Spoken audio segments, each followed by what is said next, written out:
Sejam bem-vindos mais uma vez aqui no ITEB, nosso Instituto Teológico Bereano. Eu sou o professor Gerson Alves e estou falando com vocês acerca do curso sobre escatologia. Escatologia é a ciência da teologia sistemática que tem por finalidade trazer informações acerca do tempo do fim, ou seja, a escatologia é aquela ciência que vai estudar as profecias e todos os textos proféticos que têm como finalidade anunciar o tempo do fim. E essa é a nossa segunda videoaula. Na primeira videoaula, nós apresentamos para os alunos algumas ideias acerca da teologia ao longo da história da teologia, alguns postulados que foram fomentados por alguns teólogos acerca do que seria uma escatologia. Então, vimos a escatologia ideal, vimos a escatologia, vários tipos de escatologia. E também começamos a falar sobre os eventos, os principais eventos escatológicos, arrebatamento da igreja, grande tribulação, segunda volta de Cristo, milênio, né? São os eventos que são os eventos escatológicos. E, na aula passada, nós falamos sobre o primeiro evento escatológico que a Bíblia nos afirma, que a Bíblia nos fala, que é o arrebatamento da igreja, o momento em que Cristo vai arrebatar a igreja. E dizemos que, para esse evento, nós temos algumas escolas interpretativas, algumas correntes interpretativas. Alguns teólogos estudaram acerca do arrebatamento e chegaram a algumas conclusões. E nós apresentamos para vocês, na aula passada, a primeira escola interpretativa, que é a visão amilenista, né? Aquela visão que afirma que não existe um milênio literal, milênio esse que é falado em Apocalipse capítulo 20, né?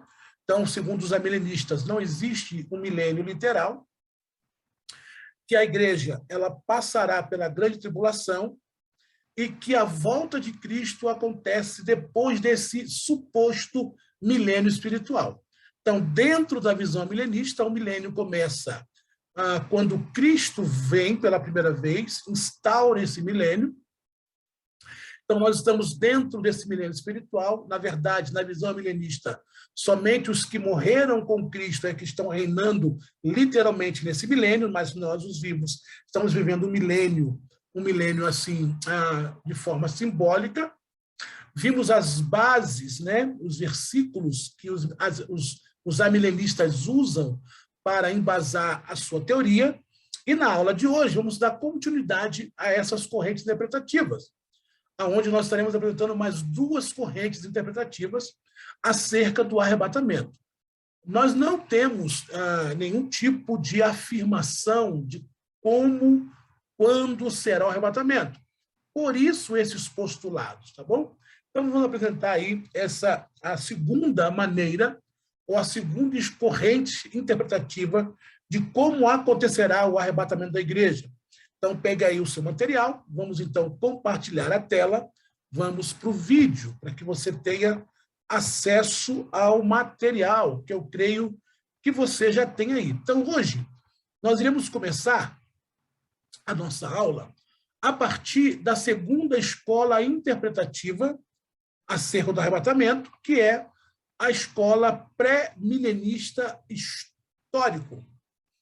O pré-milenismo ele tem duas correntes interpretativas.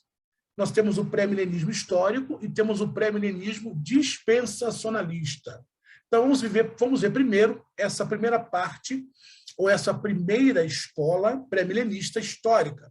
O pré-milenismo é a visão que vai pregar que o reino milenal de Jesus, do Messias, será implantado na Terra de forma material, social, política e religiosa. E essa implantação desse milênio será por ocasião a sua volta e com a ressurreição do justo. Então, segundo o pré-milenismo histórico, o milênio é literal. Então, Apocalipse capítulo 20, na visão pré-milenista histórica, é um reino literal, material, social e político, ou seja, de forma literal, Cristo estará reinando sobre a terra. Isso acontecerá na ocasião em que Cristo vier para arrebatar a igreja. Então, na visão pré-milenismo histórico, Cristo vem, arrebata a igreja está passando pela tribulação, dentro dessa visão, a igreja está passando na tribulação, ao finalzinho da tribulação, naquilo que conhecemos como a batalha do Armagedon, Cristo volta, ele então ressuscita os justos, acontece o que Paulo diz lá em 1 Coríntios capítulo 15, né, os mortos ressuscitam, os justos, os vivos são transformados, encontram com o Senhor, e o Senhor então estabelece na terra um milênio. Passa-se 1000 anos, Satanás preso. Na visão milenista, eles dizem que Satanás está preso, mas não literalmente preso. Eles explicam que essa prisão de Satanás é algo simbólico, porque Satanás perdeu o seu poder de influenciar e ele não conseguiu, ao longo do tempo, desde que a igreja foi implantada, impedir o crescimento do evangelho. Mas na visão pré-milenista histórico, o aprisionamento de Satanás é literal. Satanás será preso, literalmente, perderá o seu poder de influência por 1000 anos. Ao final dos 1000 anos, ele é solto, e assim, definitivamente lançado no Lago de Fogo. Então, acontece, na visão pré-milenista histórico, no final do milênio, a ressurreição dos ímpios, o castigo final, e aí segue-se, então, toda a eternidade. Então, essa é a visão pré-milenista. Então, você tem aqui um quadro geral da visão pré-milenista histórica. Então, você tem aqui a igreja, a era da igreja. Dentro da visão pré-milenista vem um tempo de apostasia. Após a apostasia, a grande tribulação, que é o reino do anticristo. A igreja estará aqui ainda, dentro dessa visão pré-milenista histórica. Ao final, então, da grande tribulação, acontece o arrebatamento da igreja.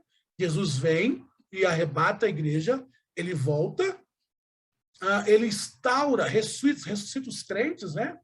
E aí instaura o milênio. No milênio, os judeus se convertem no milênio.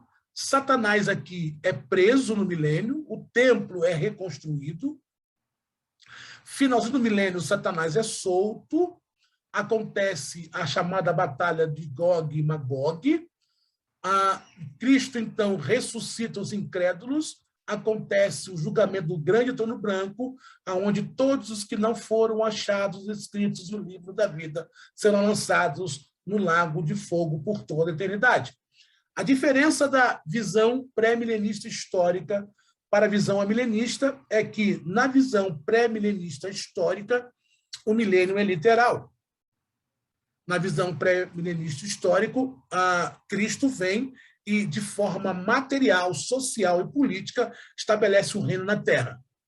Na visão milenista, não. Cristo, o reino não é literal. Mas, em ambas as visões, a igreja está destinada à tribulação. Tá bom? Então, essa é a primeira maneira do pré-milenismo ver o arrebatamento. Mas, como eu falei, existe uma segunda forma em que os pré-milenistas se posicionam, que é o pré-milenismo dispensacionalista, que nós vamos ver daqui a pouco. Então, o pré-milenismo histórico ou clássico, ele crê que o milênio ele será realizado depois da segunda vinda de Cristo. Sendo assim, o reino total de Cristo será no milênio. E esse milênio já existe de forma parcial na era da igreja. Essa posição escatológica pré-milenista histórica foi a principal entre as teologias da patrística, a teologia que segue ali depois do século II. Dentre elas, pode então nomear alguns teólogos famosos que defendiam essa visão. Tá? Mas, como eu falei, existe uma segunda forma pré-milenista, que é o pré-milenismo dispensacionalista tribulacionista, aonde essa visão, que também é pré-milenista, ela vai ensinar que a igreja, que a volta de Cristo, a segunda vinda de Cristo, se dará em duas fases. Que o arrebatamento acontece, primeiro, de forma secreta, tá? Somente a igreja, somente os crentes é que presenciam esse arrebatamento. Então, há dois tempos distintos. O primeiro tempo, um arrebatamento secreto da igreja. E a volta de Cristo em dois tempos, dois distintos povos de Deus. A igreja e Israel, dois reinos, duas ou mais ressurreições, mais de um juízo e tribulação somente para Israel. Então, dentro da visão pré-milenista dispensacionalista, o arrebatamento será apenas para a igreja, de forma secreta. Esse arrebatamento, essa segunda volta de Cristo, será em dois tempos distintos. O primeiro tempo somente entre as nuvens, e a igreja encontra com ele nos ares, e na terra se instaura a grande tribulação. Esse arrebatamento é somente para a igreja, porque dentro da visão pré-milenista dispensacionalista, Deus ele tem dois povos, o povo de Israel e o povo chamado igreja. Existem duas ou mais ressurreições, porque você tem a ressurreição dos ímpios, e dos justos depois dos ímpios, você tem dois juízos e você tem a tribulação somente para Israel. Então, seria essa o quadro geral da visão pré-milenista dispensacionalista. Quando nós formos abordar acerca da tribulação, das características da grande tribulação, nós iremos falar melhor essa questão do pré-milenismo dispensacionalista, a entender por que a igreja não passa pela tribulação, tá bom? Então, esse seria o quadro geral dos pré-milenistas. Então, a igreja, nós estamos na era da igreja hoje, no final da era da igreja, num tempo que somente Deus sabe, acontece a primeira fase da segunda vinda, que seria, então, o arrebatamento da igreja de forma secreta, uma vinda secreta de Jesus para o arrebatamento. Consequentemente, os crentes e os que forem arrebatados iriam para o tribunal de Cristo e bodas do Cordeiro, enquanto que na terra seria instaurado a grande tribulação. Então, na visão pré-milenista dispensacionalista, a igreja não passa pela tribulação, porque eles entendem que a tribulação é uma profecia totalmente destinada para Israel.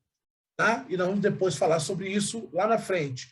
Então, na visão pré-milenista dispensacionalista, a igreja é poupada da tribulação. Então, acontece 7 anos de tormento, onde o anticristo assume o mundo. Enquanto isso, que a tribulação está acontecendo na terra, no céu, nós temos o tribunal de Cristo, que é um momento de galardão dos crentes, e logo após as bodas do Cordeiro, que seria a oficialização do casamento de Cristo com a igreja. Finalzinho da grande tribulação, a batalha do Armagedon, Jesus voltaria com os seus crentes, aprisionaria Satanás por 1000 anos. Dessa vez, nessa segunda volta, seria visível de Jesus volta com toda a igreja que 7 anos atrás ele havia arrebatado. Ele, então, instaura um milênio de forma literal. Satanás é preso. Finalzinho do milênio, Satanás solto, sai para tentar batalhar contra Israel. E aí Cristo, de forma definitivamente, lança Satanás no lago de fogo, ressuscita os ímpios para a condenação eterna e segue-se, então, o grande trono branco e segue-se, então, a eternidade para novos céus e nova terra, Nova Jerusalém.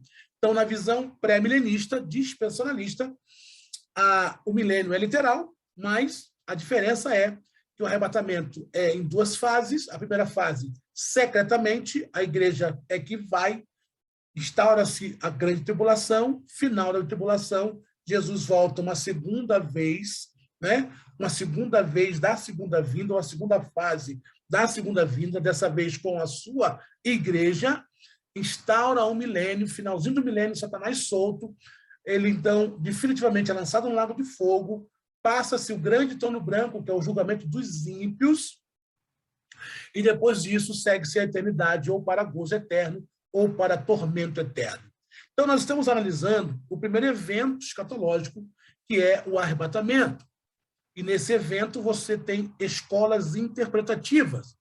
A nossa linha de pensamento que norteia o nosso estudo, nós cremos, sim, numa visão futurista.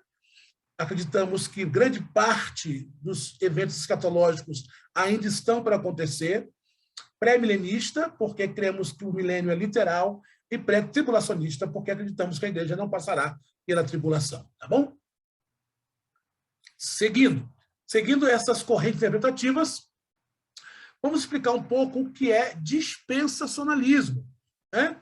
Essa divisão. Bem, o dispensacionalismo é um sistema teológico que apresenta duas distinções básicas. Primeiro, o dispensacionalismo é uma interpretação consistente e literal das Escrituras, em particular da profecia bíblica. Segundo, há uma distinção dentro da visão dispensacionalista, há uma distinção entre Israel e a igreja no programa de Deus. Os dispensacionalistas acreditam que a salvação foi sempre pela fé. No Antigo Testamento, em Deus, né, crendo no Messias que viria, e no Novo Testamento, no Messias que veio. Os dispensacionalistas vão afirmar que a igreja ela não substitui Israel no programa de Deus, e que as promessas do Velho Testamento que Deus fez a Israel, essas promessas não foram transferidas para a igreja. E aí, dentro da visão pré-milenista dispensacionalistas, eles acreditam que as promessas que Deus fez a Israel, promessa que daria para eles terra, que eles seriam multidões na terra, e bênção, essas promessas foram cumpridas, serão cumpridas no período de 1000 anos, do que fala Apocalipse 20. Então, eles acreditam, a escola interpretativa pré-milenista dispensacionalista acredita, eles creem que da mesma forma que Deus concentra sua atenção hoje na igreja, nesta era, haverá um tempo, e nós vamos explicar isso, o porquê, que no futuro Deus vai concentrar sua atenção novamente em Israel. Usando como base esse sistema, os dispensacionalistas, então, entendem que a Bíblia seja organizada em 7 dispensações, ou 7 governos, que seriam esses aqui: inocência, consciência, governo humano, promessa, lei, graça e milênio. Então, nós estaremos aqui dentro da graça, dispensação da graça. Ao final da dispensação da graça, a igreja sobe, tribulação acontece, após a tribulação, milênio, pós-milênio, eternidade, ou no céu ou no inferno, tá bom? Então, esses são os sistemas ou escolas interpretativas acerca do arrebatamento. Há milenismo, onde acreditam que a igreja passa pela tribulação e o milênio não é literal. Pré-milenismo histórico, onde acredita que o milênio é literal, mas a igreja passa pela tribulação. E pré-milenismo dispensacionalista, onde acredita que o milênio é literal, porém, não passa pela tribulação a igreja, porque a igreja é um povo distinto de Israel e que a tribulação é uma promessa que Deus fez a Israel. Tá bom? Seguindo a nossa aula, temos uma última corrente acerca de como se dará o arrebatamento, que é a corrente pós-milenista. Bem, a corrente pós-milenista, ela divulga um crescimento numérico e espiritual da igreja até chegar ao ponto ideal, pregonizado por Deus, quando Deus, então, implantará o seu reino na terra, cujo término se dará com a ressurreição geral, no juízo final e reinando eternamente com Cristo. A igreja, dentro da visão pós-milenista, pela pregação do evangelho, vai promover, então, a conversão das nações e, por isso, as nações se convertendo, consequentemente, a paz milenar reinará no mundo. Então, dentro da visão pós-milenista, seria que o reino veio e ainda está por vir, mas Jesus não voltará até que o reino milenar esteja completo. Então, dentro da visão pós-milenista, grande parte da população se converterá, então Jesus voltará. E este milênio pode durar exatamente 1000 anos ou 1000 anos, tá? Simbolizando, então, uma época ampliada de paz do evangelho. E os pós-milenistas, então, eles veem a continuidade aliancista entre Israel e a igreja. Então, dentro da visão pós-milenista, nós estamos dentro do milênio e só depois do milênio é que Cristo volta. E, com isso, a igreja vai pregando o evangelho, as pessoas vão se convertendo, o mundo vai se cristianizando, e a paz se reina, aí no final disso tudo, quando o mundo estiver em paz, Jesus vem e volta e leva a igreja para o céu. Então, essas são escolas interpretativas acerca do milênio. Então, essa seria a visão geral de que nós falamos: pré-milenismo, pós-milenismo e pré-milenismo dispensacionalista e histórico. Tá bom, queridos? Seguindo, vamos falar do segundo evento escatológico, que é o estado intermediário dos mortos. Uma das perguntas que mais me fazem é a seguinte: aonde estão os mortos? As pessoas que morreram, ou as pessoas que morrem com Deus e com Deus, aonde elas estão? E como elas estão? O nome disso é estado intermediário dos mortos. Então, o que nós entendemos por estado intermediário dos mortos entende-se esse período que existe entre a morte física e a ressurreição do corpo. Tá? Então, o que acontece entre a morte física e até o momento em que Cristo ressuscitará as pessoas, sejam elas para condenação ou para absolvição. Então, para que haja uma existência consciente da alma após a morte do corpo físico, se faz necessário também a existência dos lugares destinados, obviamente, à estadia da alma até o momento da ressurreição do corpo. Então, se nós falamos que haverá uma ressurreição, nós cremos nisso, né? Nós não somos como os saduceus que não criam na ressurreição, nós acreditamos na ressurreição. Então, obviamente, é necessário que haja um lugar para a alma, para que ela fique lá aguardando esse momento de ressurreição. Então, biblicamente, esses lugares são denominados de Seol e Paraíso. Então, existem dois lugares reservados para as almas. Um lugar é chamado Seol e outro lugar chamado de Paraíso. Bem, a palavra Seol, ela é de origem hebraica e ela significa lugar oco, lugar não visto. Ela significa o que jaz embaixo. Ela significa a região invisível ou mundo dos mortos. E tem o equivalente no grego Hades. Então, Hades e Sheol é o lugar dos mortos. Lá na antiga Grécia, o termo tanto era usado para designar o mundo subterrâneo, o mundo dos mortos, como também o nome do Deus deste mundo. Os termos Sheol e Hades ganharam o seu correspondente em latim de infernos, que significa lugar inferior. Quando Jerônimo traduziu a Bíblia para o latim, ele, ao lugar de Hades, sepultura, lugar dos mortos, ele colocou, então, inferno, que significa lugar inferior. Então, de infernos, e nós originou-se o nosso tão falado inferno em português. Bem, para nós entendermos como isso funciona, até a morte de Cristo prevalecia esta tenebrosa realidade a respeito do destino que tomavam os espíritos dos justos após a morte do corpo.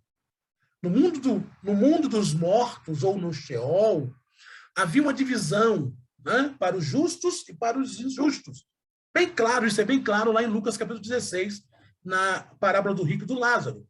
O próprio Jesus ratifica essa crença através dessa parábola. Quando você olha o texto de Lucas 16, você percebe que havia uma divisão no mundo dos mortos. Havia o local onde ficavam os justos e havia o local onde ficavam os ímpios. O local em que ficavam os justos chamava-se paraíso e o local onde ficavam os ímpios chamavam-se lugar de tormento. Mas o texto vai dizer, em Efésios capítulo 4, que quando Cristo morre, desce a região baixa da terra, no lugar dos mortos, diz o texto que quando Cristo ressuscita, ele leva cativo o cativeiro. Então, ele pega o local chamado seio de Abraão, que ocupava o mesmo espaço, apenas um abismo é que dividia o lugar de tormento para o lugar de paraíso. Quando Cristo ressuscita, ele pega este lugar aqui e leva até o terceiro céu. Então, hoje, todos quanto morrem com Cristo vão para o terceiro céu. que é o local destinado para as almas dos salvos, até o momento da ressurreição. E todos quantos morrem sem Cristo vão para o lugar de tormento, que é o lugar destinado para as almas dos ímpios, até o lugar da ressurreição. Então, é bom que você entenda isso. Existem dois lugares, obviamente, aonde estão as almas das pessoas que morrem. E é bom que se fala que elas não estão dormindo. A palavra dormir ou dormir no Senhor é um eufemismo. Quando o apóstolo Paulo compara a morte ao sono, ele está usando de eufemismo, tá bom? As almas estão conscientes. Então, existem dois lugares. O lugar dos mortos em Cristo chama-se paraíso. Lembra do ladrão da cruz? Senhor, lembra-te de mim quando entrares no teu reino. E qual foi a fala de Jesus para ele? Hoje mesmo estará comigo no paraíso. Que é o mesmo seio de Abraão, que aparece lá em Lucas 16, local onde estava o mendigo Lázaro. E todos quanto morrem sem Cristo vão para o segundo lugar, chamado lugar de tormento, inferno, que é o local onde estão as almas esperando a ressurreição dos mortos, dos ímpios, para a condenação eterna. Então, esses são os dois lugares. Então, o nome disso é estado intermediário dos mortos. Tá bom? Seguindo, bem, vamos falar um pouco agora, já caminhando para o final da nossa segunda videoaula, falaremos um pouco do Tribunal de Cristo. O Tribunal de Cristo é o local onde todos os cristãos vão comparecer após o arrebatamento da igreja para receber o seu galardão. 2 Coríntios, capítulo 5, versículo 10, vai dizer que todos devemos comparecer ante ao tribunal de Cristo para que possamos receber o que tivermos feito por meio do corpo, bem ou mal. Entenda que esse tribunal ele é para efeito galardoativo. Lembra de Hebreus capítulo 11, que diz que sem fé é impossível agradar a Deus, porque é necessário que todo aquele que vai até Deus creia que ele existe e que ele é galardoador daqueles que o buscam? Pois é. Então, esse tribunal de Cristo é para exatamente isso, para efeito galardoativo. Todos os crentes já transformados em um corpo incorruptível, após o arrebatamento da igreja, vão comparecer perante o tribunal de Cristo. Esse tribunal, esse julgamento, ele não trata de um julgamento de pecados, não. Pois os que lá estão, né, os que serão julgados lá já são salvos, porque isso acontece após o arrebatamento. Então, não tem como chegar no tribunal de Cristo após o arrebatamento e, por engano, todos que forem arrebatados já estão salvos. Então, esse tribunal não é para julgar se é salvo ou não. Os ímpios é que vão passar pelo julgamento das suas obras e pecados no grande trono branco, que é um outro julgamento somente para ímpio. O grande trono branco é somente para ímpio, acontece depois do milênio. O tribunal de Cristo é somente para salvo, acontece depois do arrebatamento. Fique bem claro isso na sua mente. Os salvos em Cristo Jesus, desde que permaneçam fiéis em santidade, não passarão por qualquer tipo de condenação.